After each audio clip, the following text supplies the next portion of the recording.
Hat trick ಸಂಸದರ ಆಸ್ತಿ 110% ಏರಿಕೆ. ಬಿಜೆಪಿಯವರದ್ದೇ ಸಿಂಹಪಾಲು. ಪ್ರತಾಪ್ ಸಿಂಹ ವರ್ಸಸ್ ನಾಗೇಂದ್ರ. ಚಾಮರಾಜ ಕಮಲದಲ್ಲಿ ಕೋಲಾಹಲ. ಪೆಟ್ರೋಲ್ಗಿಂತ ಕುಡಿಯುವ ನೀರೇ ದುಬಾರಿ. ವೆನೆಜುವೆಲಾ ಕತೆ ಗೋವಿಂದ ಗೋವಿಂದ. ಇವೆಲ್ಲವೂ ಈ ಹೊತ್ತಿನ ಸ್ಪೆಷಲ್ ರಿಪೋರ್ಟ್ನಲ್ಲಿ. ನಾನು ಕಾರ್ತಿಕ್ ಕುಂದರ್.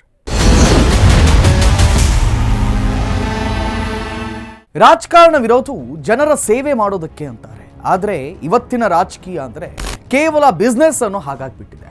ಅದೇ ರೀತಿ ಈಗ ಕೇಂದ್ರದಲ್ಲಿ ಸಂಸದರಾಗಿ ಹ್ಯಾಟ್ರಿಕ್ ಬಾರಿಸಿರುವಂಥ ನಾಯಕರ ಆಸ್ತಿಯ ವಿವರ ಬಹಿರಂಗವಾಗಿಬಿಟ್ಟಿದೆ. ಈ ಸಂಸದರ ಆಸ್ತಿ 10 ವರ್ಷಗಳಲ್ಲಿ ಬರೋಬ್ಬರಿ 110%ನಷ್ಟು ಹೆಚ್ಚಾಗಿವೆ. ಇದರಲ್ಲಿ ಬಿಜೆಪಿ ನಾಯಕರದ್ದು ಸಿಂಹ ಪಾಲಿದ್ರೆ ಟಿಎಂಸಿ ಹಾಗೂ ಕಾಂಗ್ರೆಸ್ ಕ್ರಮವಾಗಿ 2 ಹಾಗೂ 3ನೇ ಸ್ಥಾನದಲ್ಲಿದೆ. ಈ ಪಟ್ಟಿಯಲ್ಲಿ ರಾಜ್ಯದ 6 ಸಂಸದರ ಹೆಸರು ಸೇರಿದೆ ಅನ್ನೋದು ಗಮನಾರ್ಹ. ರಾಜಕೀಯ ಒಂದು ಪ್ರದೇಶದ ಆಡಳಿತಕ್ಕೆ ಹಾಗೂ ಜನ ಅಭಿವೃದ್ಧಿಗಾಗಿರುವಂತಹ ಒಂದು ವ್ಯವಸ್ಥೆ. ಚುನಾವಣೆ ಅನ್ನೋ ವ್ಯವಸ್ಥೆಯ ಮೂಲಕ ಜನರಿಂದಲೇ ಇಲ್ಲಿ ನೇರವಾಗಿ ಜನಪ್ರತಿನಿಧಿಗಳು ಆಯ್ಕೆ ಆಗ್ತಾರೆ. ಆಯಾ ಕ್ಷೇತ್ರದ ಜನರ ಹಾಗೂ ಅಲ್ಲಿನ ಕುಂದುಕೊರತೆಗಳನ್ನು ನಿಭಾಯಿಸೋದು ಜನಪ್ರತಿನಿಧಿಗಳ ಕರ್ತವ್ಯ. ತಮ್ಮ ತಮ್ಮ ಕ್ಷೇತ್ರವನ್ನ ಸಂಪೂರ್ಣವಾಗಿ ಅಭಿವೃದ್ಧಿಪಡಿಸೋದು ಆಯಾ ಜನಪ್ರತಿನಿಧಿಗಳ ಆದ್ಯ ಕರ್ತವ್ಯವಾಗಿರುತ್ತೆ. ಆದರೆ ಇವತ್ತಿನ ರಾಜಕೀಯ ಅನ್ನೋದು ಸಂಪೂರ್ಣ ಕುಲಗೆಟ್ಟಿದ್ದು, ಅಭಿವೃದ್ಧಿ ಅನ್ನೋದು ಮರೀಚಿಕೆಯಾಗಿ ಕೇವಲ ಹಣ ಮಾಡೋದೇ ರಾಜಕಾರಣಿಗಳ ಕರ್ತವ್ಯ ಅನ್ನೋ ಹಾಗಾಗ್ಬಿಟ್ಟಿದೆ. ಇವತ್ತಿನ ರಾಜಕೀಯ ಅನ್ನೋದು ಕೇವಲ ಬಿಸ್ನೆಸ್ ಅನ್ನೋ ಹಾಗಾಗಿದೆ. ಕ್ಷೇತ್ರದ ಅಭಿವೃದ್ಧಿ, ಜನರ ಸಮಸ್ಯೆಗಳನ್ನು ಆಲಿಸುವಂತಹ ರಾಜಕಾರಣಿಗಳು ಇವತ್ತು ವಿರಳರಾಗ್ಬಿಟ್ಟಿದ್ದಾರೆ. ಎಲೆಕ್ಷನ್ ಸಮಯದಲ್ಲಿ ನೀವೇ ತಾಯಿ ನೀವೇ ತಂದೆ ಅಂತಲ್ಲ, ಜನರ ಕಾಲು ಹಿಡಿಯುವಂಥ ರಾಜಕಾರಣಿಗಳು ಚುನಾವಣೆಯಲ್ಲಿ ಗೆದ್ದ ನಂತರ ಅದೇ ಜನರ ತಲೆ ಮೇಲೆ ಭಸ್ಮಾಸುರನ ರೀತಿ ಕೈಯಾಡ್ತಾರೆ. ಬಹುತೇಕ ರಾಜಕೀಯ ನಾಯಕರು ಒಮ್ಮೆ ಚುನಾವಣಾ ಸಮಯದಲ್ಲಿ ಕಾಣಿಸಿಕೊಂಡ್ರೆ ಮತ್ತೆ ಅವರು ಕಾಣಿಸಿಕೊಳ್ಳೋದು ಮುಂದಿನ ಚುನಾವಣೆಯ ಹೊಸ್ತಿರಲ್ಲ. ಜೊತೆಗೆ ಒಂದು ಬಾರಿ ಒಬ್ಬ ವ್ಯಕ್ತಿ ಶಾಸಕ ಅಥವಾ ಸಂಸದನಾಗಿ ಆಯ್ಕೆ ಆದರೆ ಅವನ ಆಸ್ತಿ ಶರವೇಗದಲ್ಲಿ ಏರಿಕೆ ಆಗುತ್ತೆ. ಈಗಲೂ ಕೂಡ ಕೇಂದ್ರದಲ್ಲಿ ಸತತ 3 ಬಾರಿ ಆಯ್ಕೆಯಾದಂಥ ಸಂಸದರ ಆಸ್ತಿ ವಿವರ ಬಹಿರಂಗವಾಗಿತ್ತು. ಒಬ್ಬೊಬ್ಬರ ಆಸ್ತಿ ವಿವರ ಕೂಡ ಹುಬ್ಬೇರಿಸೋ ರೀತಿ ಹೆಚ್ಚಾಗ್ಬಿಟ್ಟಿದೆ.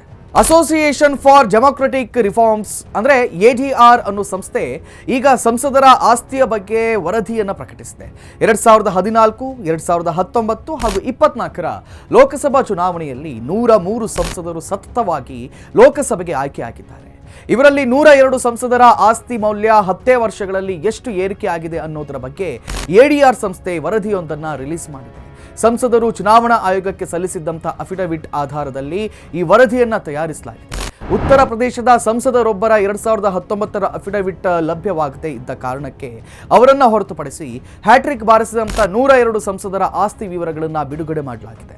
ಸತತ 3 ಚುನಾವಣೆಯಲ್ಲಿ ಗೆಲ್ಲೋ ಹೊತ್ತಿಗೆ 102 ಸಂಸದರ ಆಸ್ತಿ ಮೌಲ್ಯ ಸರಾಸರಿ 33 ಕೋಟಿಯಷ್ಟಾಗಿದೆ. ಇವರಲ್ಲೆಲ್ಲ ಸರಾಸರಿ ಆಸ್ತಿ 17 ಕೋಟಿಯಷ್ಟು ಹೆಚ್ಚಾಗಿದೆ. ಅಂದರೆ ಶೇಕಡವಾರು ಲೆಕ್ಕಾಚಾರದಲ್ಲಿ ಆಸ್ತಿ ಪ್ರಮಾಣ ಒಂದಲ್ಲ ಎರಡಲ್ಲ, ಬರೋಬ್ಬರಿ 110% ಹೆಚ್ಚಾಗಿದೆ. ADR ಸಂಸ್ಥೆಯ ಈ ವರದಿ ಎಲ್ಲರ ಹುಬ್ಬೇರೋ ಹಾಗೆ ಮಾಡ್ತಿದೆ. ಈ ಪಟ್ಟಿಯಲ್ಲಿ ಕೇಂದ್ರದಲ್ಲಿ ಆಡಳಿತದಲ್ಲಿರುವಂಥ ಬಿಜೆಪಿ ಸಂಸದರದ್ದೇ ಸಿಂಹ ಪಾಲಿದೆ.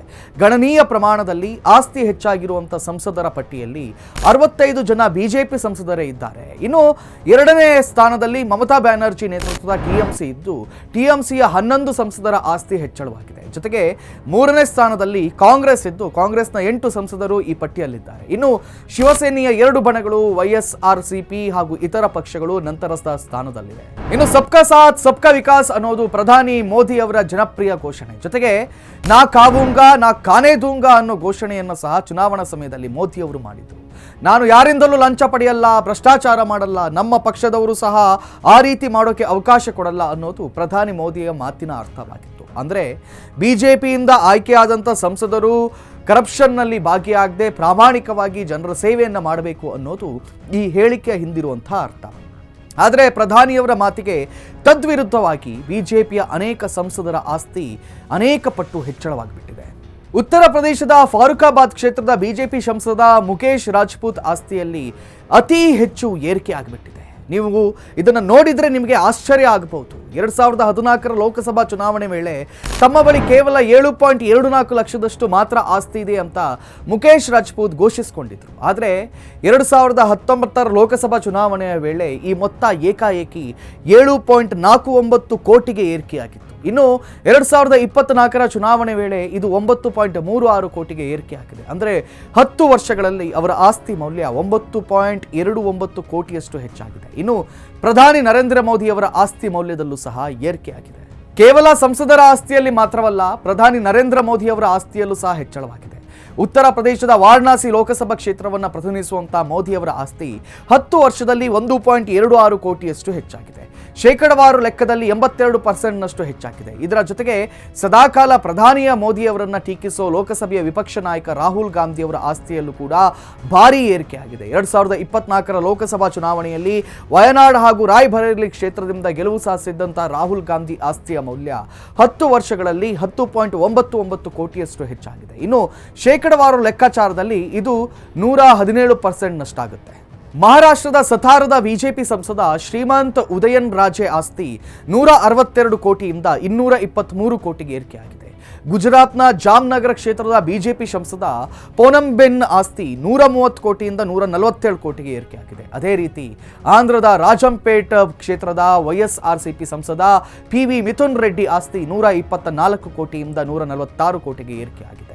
ಮಥುರಾದ ಬಿಜೆಪಿ ಸಂಸದೆ ಡ್ರೀಮ್ ಗರ್ಲ್ ಖ್ಯಾತಿಯ ಹೇಮಾ ಮಾಲಿನಿ ಆಸ್ತಿ 100 ಕೋಟಿಯಿಂದ ಬರೋಬ್ಬರಿ 279 ಕೋಟಿಗೆ ಏರಿಕೆಯಾಗಿದೆ. ಇವರ ಆಸ್ತಿಯೇ ಇಷ್ಟು ಹೆಚ್ಚಳವಾಗಿದೆ ಅಂದರೆ ಅವರ ಕ್ಷೇತ್ರದ ಸ್ಥಿತಿ ಏನಾಗಿರಬಹುದು ಅಂತ ನೀವೇ ಊಹಿಸಿಕೊಳ್ಬಹುದು.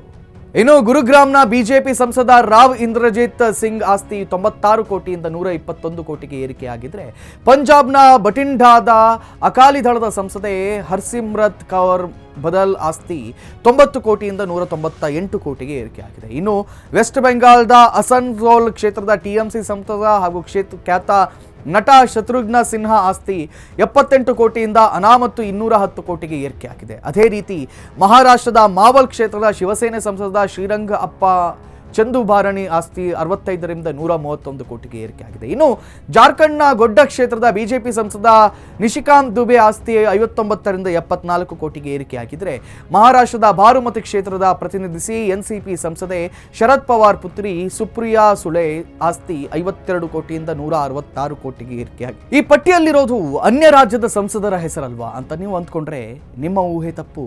ಇವರಿಗೆ ತಾವೇನು ಕಮ್ಮಿ ಅನ್ನೋ ಹಾಗೆ ನಮ್ಮ ರಾಜ್ಯದ ಸಂಸದರು ಇವರಿಗೆ ಪೈಪೋಟಿಯನ್ನು ನೀಡಿದ್ದಾರೆ. 10 ವರ್ಷಗಳಲ್ಲಿ ದೊಡ್ಡ ಪ್ರಮಾಣದಲ್ಲಿ ಆಸ್ತಿ ಹೆಚ್ಚಾದ ಹ್ಯಾಟ್ರಿಕ್ ಸಂಸದರ ಪಟ್ಟಿಯಲ್ಲಿ ರಾಜ್ಯದ 6 ಬಿಜೆಪಿ ಸಂಸದರ ಹೆಸರಿದೆ. ಕರ್ನಾಟಕದ 6 ಜನರ ಸಂಸದರು 2014, 19 ಮತ್ತು 24ರ ಚುನಾವಣೆಯಲ್ಲಿ ಹ್ಯಾಟ್ರಿಕ್ ಗೆಲುವನ್ನು ಸಾಧಿಸಿದ್ದಾರೆ. ಅದರಲ್ಲಿ ವಿಜಾಪುರ ಕ್ಷೇತ್ರದ ಸಂಸದ ರಮೇಶ್ ಜಿಗಜಿಣಗಿ ಆಸ್ತಿಯಲ್ಲಿ 477% ಏರಿಕೆ ಕಂಡಿದ್ದೆ. ಇನ್ನು 2014ರಲ್ಲಿ 8 ಕೋಟಿಯಷ್ಟಿದ್ದಂಥ ಆಸ್ತಿ ಮೌಲ್ಯ 2024ರವರೆಗೆ 51 ಕೋಟಿ ರೂಪಾಯಿ ಏರಿಕೆ ಆಗಿದೆ. ಇನ್ನು Bengaluru central MP PC Mohan ಆಸ್ತಿ 10 ವರ್ಷದಲ್ಲಿ 41 ಕೋಟಿಯಿಂದ 81 ಕೋಟಿಗೆ ಏರಿಕೆ ಆಗಿದೆ. ಇನ್ನು ಶಿವಮೊಗ್ಗ ಸಂಸದ ಬಿವೈ ರಾಘವೇಂದ್ರ ಆಸ್ತಿ 10 ವರ್ಷಗಳಲ್ಲಿ 58 ಕೋಟಿಯಿಂದ 73 ಕೋಟಿಗೆ ಏರಿಕೆ ಆಗಿದ್ರೆ, ಹುಬ್ಬಳ್ಳಿ ಧಾರವಾಡ ಸಂಸದ ಪ್ರಹ್ಲಾದ್ ಜೋಶಿ ಆಸ್ತಿ 403% ಹೆಚ್ಚಾಗಿದ್ದು 10 ವರ್ಷಗಳಲ್ಲಿ 4 ಕೋಟಿಯಿಂದ 21 ಕೋಟಿಗೆ ಏರಿಕೆ ಆಗಿದೆ. ಜೊತೆಗೆ ಈ ಹಿಂದೆ ಉಡುಪಿ ಚಿಕ್ಕಮಗಳೂರು ಸಂಸದೆಯಾಗಿದ್ದಂಥ ಶೋಭಾ ಕರಂದ್ಲಾಜೆ ಈಗ ಬೆಂಗಳೂರು ಉತ್ತರ ಕ್ಷೇತ್ರದಿಂದ ಸ್ಪರ್ಧಿಸಿದ್ದಾರೆ. ಅವರ ಆಸ್ತಿ 10 ವರ್ಷಗಳಲ್ಲಿ 7 ಕೋಟಿಯಿಂದ 13 ಕೋಟಿಗೆ ಏರಿಕೆಯಾಗಿದ್ದರೆ, ಬಾಗಲಕೋಟೆ ಸಂಸದ ಪಿಸಿ ಗದ್ದಿಗೌಡರ್ ಆಸ್ತಿ 10 ವರ್ಷಗಳಲ್ಲಿ 3 ಕೋಟಿಯಿಂದ 7 ಕೋಟಿಗೆ ಏರಿಕೆಯಾಗಿದೆ.